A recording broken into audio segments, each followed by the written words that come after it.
back to Neil Haley Show, and I'm with best-selling author Mary Shearer Eckert. Wounded Sisters. How are you? How are you? It's great to be back talking to you again, Mary.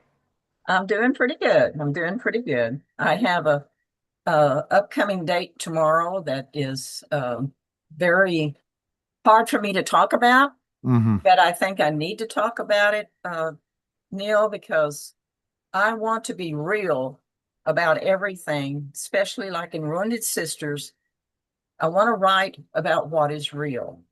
And I'm writing a sequel to Wounded Sisters.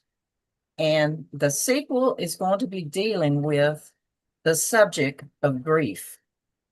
And 5 years ago, tomorrow, I lost my oldest grandson in a car accident, and he would be 30 years old this year.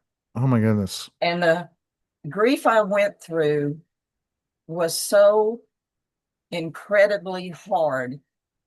It's something I never expected. I have, as a nurse, stood by the side of people dying in the hospital. I've been with their families. I've shared their grief. And I have gone through some grief with losing my parents and losing a couple of my brothers. But the grief I went through when we lost our first grandson was something that just completely, totally shocked my world. I never knew that grief could feel the way it did. And the reason I want to talk about it is the sequel to Wounded Sister is going to deal with grief, but it's also is something that is real. Grief is real. It a broken heart. When they say, can somebody die of a broken heart? You've heard people say that. Hmm. And Neil, I tell you, they can, because I wanted my heart to stop. The day I found out that he was gone, of course, it happened so fast. We weren't there. We didn't get to see it. But I went to my room. I got in my bed, and I did actually ask God to stop my heart. Oh my goodness. I wanted my heart to stop. I did not want to live. And I stayed there for hours, just suffering and just willing my life just to end, because he meant that much to me and my husband. We practically raised him. He was always in our home from little bitty till he grew up. And the year that he went to be with the Lord, he was getting ready to get married. And that just compounded everything. So I wanted to share a little bit about that today to let people know that people who grieve hard, who love hard, they grieve hard. And it's a real emotion. And it's devastating to Hmm. feel that way. And Ethan, he was our first grandson. He'd go out in the field with his pops because we farmed wildflowers. And he would love to go out with him on the combine when he was combining flowers. And he'd always bring me flowers back to the house. And his favorite flower was sunflowers. And that's why sunflowers are something that is in my book. My last book, it's just something that I have with me all the time is sunflowers, because it just reminds me of him.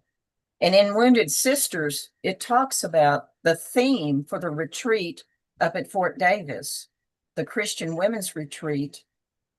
The theme for that is sunflowers. And the reason that is because sunflowers always face the sun.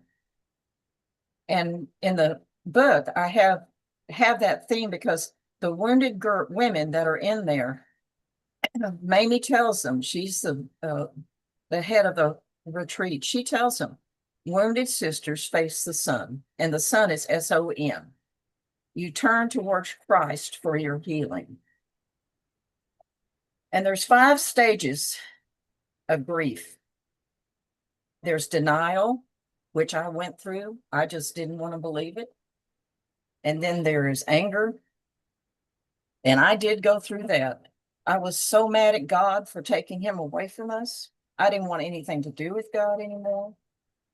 I wanted to completely, I didn't want nothing to do with him. I would get mad if anybody said anything to me about God. I said, how could God do this to me? And then there's bargaining, depression. I went into depression for about 2 years. And I tell people when I go to my signings, they ask me, how long did it take you to write this book about wounded sisters? And I said, 7 years. Actually, it only took me 5 years. 2 years was right in the middle of when we lost our grandson. And so I went into a depression. I didn't want to see anybody. I didn't want to go anywhere. I didn't want to do anything. I did not want to write. But Hmm. with the help of my Christian friends, my Christian community, I finally started coming out of it. And it's 5 years. And I had my doctor tell me when I asked her, I said, how long does this grief last? When she found out I was in a depression, Hmm. she said, Mary, sometimes it lasts up to 5 years. And I could not believe that. That is the Hmm. truth, Neil, because now it's been 5 years and I can talk about it without breaking down.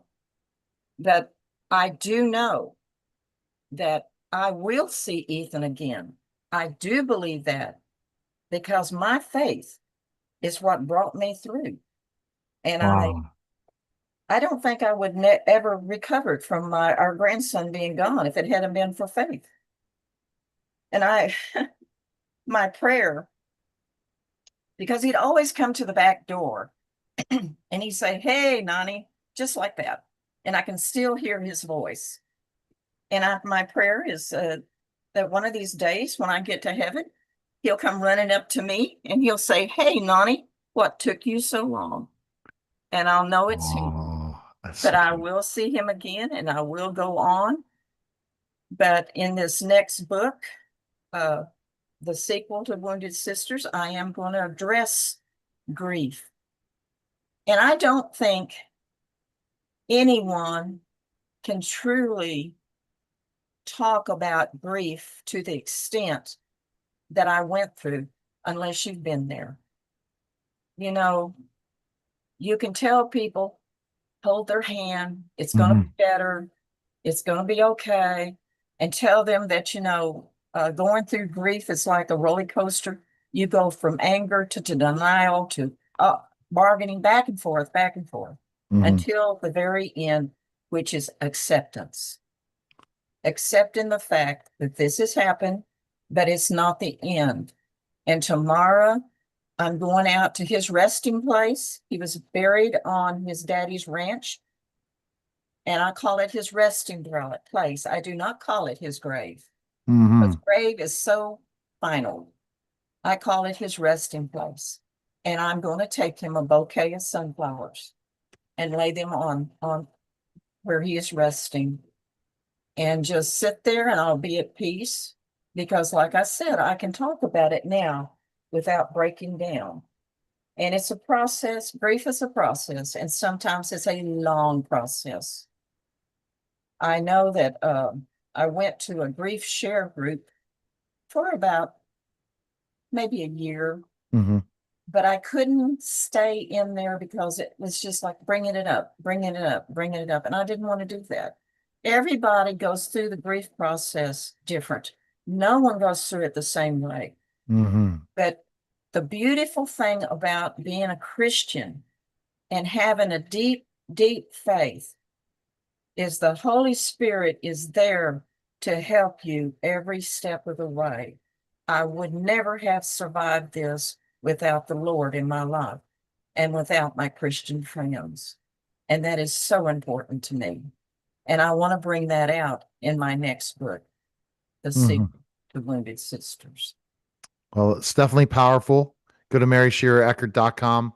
You keep having cool book signings, more to come in the Texas region. And as we are working on a movie trailer for Wounded Sisters, AI movie trailer, and we're at one point looking at a movie short, 11 minutes to see these characters in life. So you have to read the book first and then visualize what do you think these characters look like. It's going to be a lot of fun. Appreciate it, Mary. Thank you. That was the Neil Haley Show, guys. Take care.